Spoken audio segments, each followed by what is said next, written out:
Ikkinchi sinf tarbiya fani. Mavzu hurmat va xushmuomalalik. Darsning maqsadi. Ta'limiy maqsad o'quvchilarda hurmat va xushmuomalalikning asosiy qoidalari va ularning jamiyatdagi ahamiyati haqida tushunchani shakllantirish. Tarbiyaviy maqsad o'quvchilarning ota-ona va tengdoshlariga nisbatan hurmatli va xushmuomalali munosabatda bo'lish sifatlarini shakllantirish.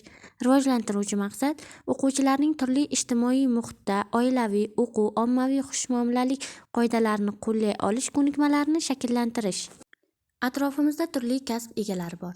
Shifokor bemorlarni davolaydi, quruvchi uy quradi, oshpaz taom pishiradi. Hayotimiz bir maromda borishi uchun barcha zarur kasblar zarur. Ular bilim va qobiliyatlarini ishga solib, o'z ishlarini yaxshi bajaradilar. Shuning uchun biz ularni hurmat qilamiz. Barcha kasb egalari hurmatga loyiqdir. Qani o'quvchilar, bizga topshiriq berilgan ekan. Bu kasb egalari nima uchun hurmat qilamiz? Rasmlarga qarab savolga javob bering. Birinchi rasmda qaysi kasb egasini ko'ryapmiz? Shifokor. Ikkinchi kasbda o't o'chiruvchi. Uchinchi rasmda tozalovchi. To'rtinchi rasmda o'qituvchi.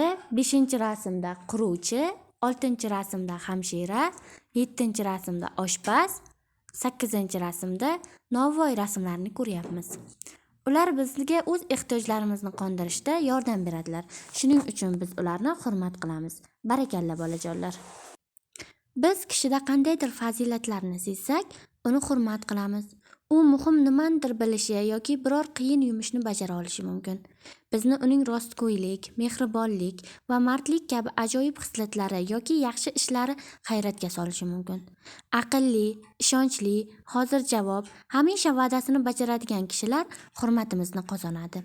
Biz bahslashganda baqirmaydigan, o'z fikrini bosiqlik bilan ifodalaydigan, o'zining nohaqligini tan oladigan, faqat o'zi haqida emas, boshqalar haqida ham qayg'uradigan insonlarni hurmat qilamiz. Tushunarli bo'lgan bo'lsa, davom etamiz o'quvchilar. O'quvchilar, sizlarga keyingi topshiriq. Hurmat qanday bo'ladi? Qaysi xatti-harakatlar hurmat belgisi hisoblanadi?